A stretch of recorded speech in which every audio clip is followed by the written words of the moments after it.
Well, 6 of the Avs' last 9 losses have been directly to the Dallas Stars, so that's something. But there's actually some NHL excitement in this one.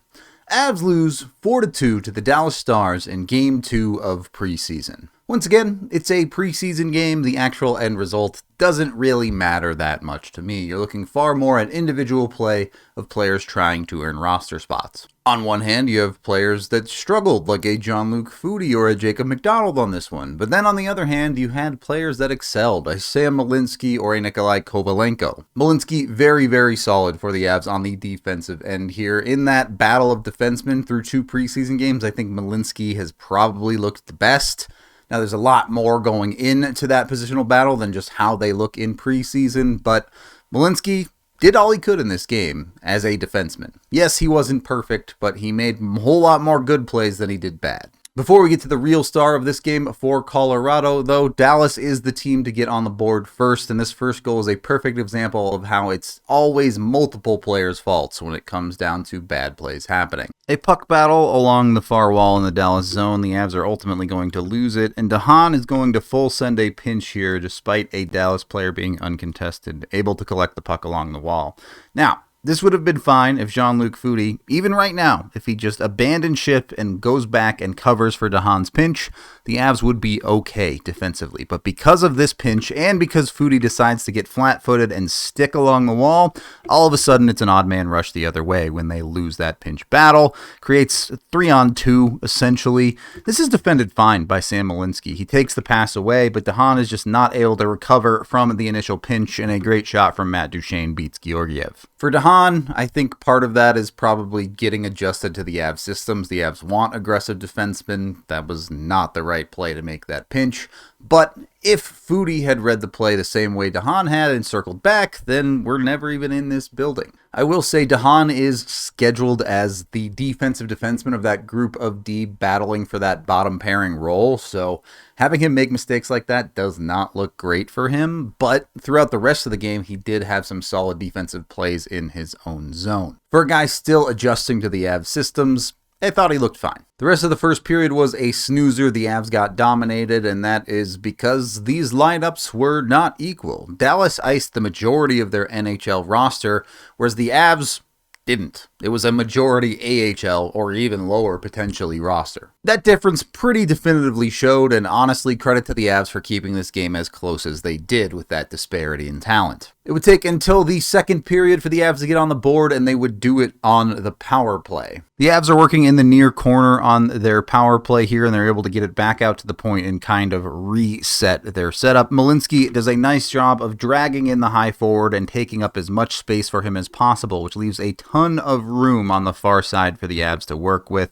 This is used semi-effectively. Dallas does come over and get effective quick, but they get a little bit caught attracted to the puck. This leaves Kovalenko open down deep in the corner with room to work with, and with that little bit of extra time, he's able to wait, find his spot, and find a perfect tiny little seam to find Ivan on the back door for a tap-in.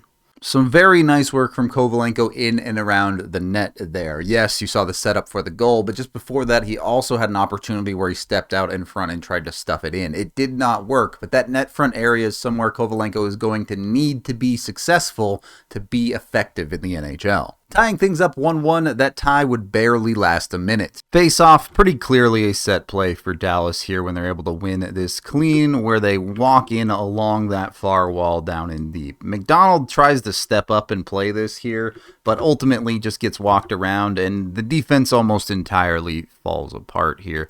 Either, if McDonald is going to take the path he does, which is to not chase behind the net, but to go net front, you kind of need a handoff here where McDonald ends up taking the man in front and Amott can slide around and take that backside. McDonald really probably just getting in the passing lane more than taking the man directly, but Amott can slide to the backside then, and you can be ready and in front of this play. Instead, McDonald decides to go around his own net and simply just falls behind Thomas Harley with pace and ends up covering virtually nothing. When you combine this fact with, as you can see on screen, Parker Kelly just beat into the slot by Tyler Seguin by a little bit. It's a clear out play where the man Amott was taking slides out of the way too. Well executed by Dallas and just a bit poorly read by 2 Avalanche players, and then a good finish.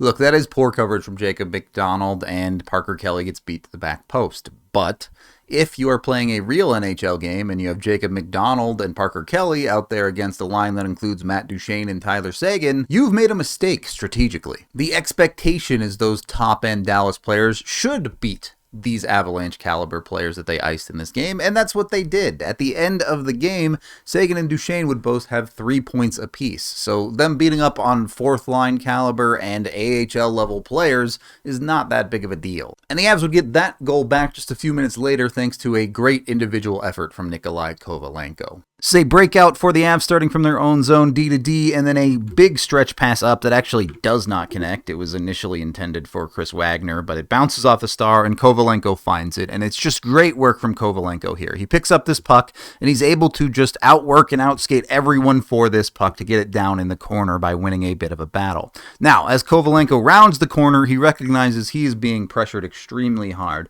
2 stars collapsing on him here, and a third one on his hip. That means he has to figure out what to do with this puck. Otherwise, he's going to get overwhelmed, and he recognizes it immediately. He probably could have had a little slip pass here to Wagner if he wanted, but what you don't see off screen is Parker Kelly screaming down the middle of the ice, and Kovalenko is able to make a beautiful little chip pass up and over to find Kelly in the middle, who finishes well. I love the lead up to this goal. Yes, the passing is great from Kovalenko and it's great vision and the skill is nice, but that's not what I'm worried about. I love the individual effort initially as he battles to win the puck, as he does it himself to get a puck deep into the offensive zone. Those are the type of skills that are going to make him stick in the Avalanche lineup if he can do those things consistently, if he can win puck battles, if he can really have an effect as an individual on the game with his physicality and his hard work. The skill on top is a bonus. Great. If he's setting up Avs players with passes like that in the regular season, awesome, but that's not the key. The key is the hard work. With a game like that, I don't know how much more Kovalenko really has to do to prove himself to get a legitimate opportunity for the Avs in this regular season. It's likely he was going to get one anyway, but with that said, it has to be nearly cemented, and potentially even could be the guy set up to play on that second line to start the season as the Avs wait for Lehkonen to get healthy, or at least one of those guys. Kovalenko was by far the Avs' best forward in this game, and it was not remotely close. And he didn't only make himself look good, he made his line mates look good too. It's a fantastic game for the kid. That brought the game to 2-2 at the end of the second period.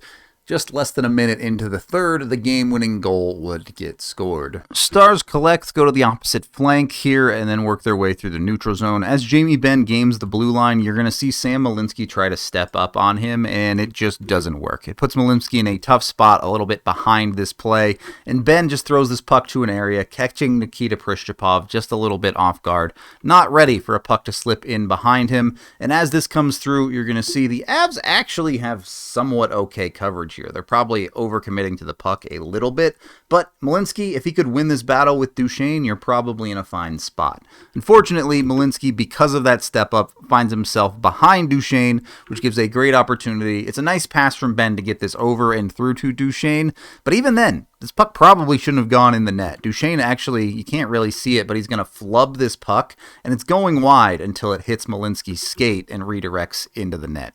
Tough. Yeah, a bit of a silly bounce there. Those are the type of things you really just don't care about in the preseason. Matt Duchene can score all the goals he wants against the Avs today. If you get into the regular season, a little bit of a different story. That would be more or less the end of the game. The Avs get a couple of decent chances throughout the third period, but they weren't able to put really effective shots on net with them. One of them did come from Kovalenko. A good job by him to consistently get himself to dangerous areas. And an empty netter would be the final for the 4-2 total score. I thought there were other forwards that played decently. You had Parker Kelly, who played well outside of one major mistake. I already mentioned Sam Malinski on the back end.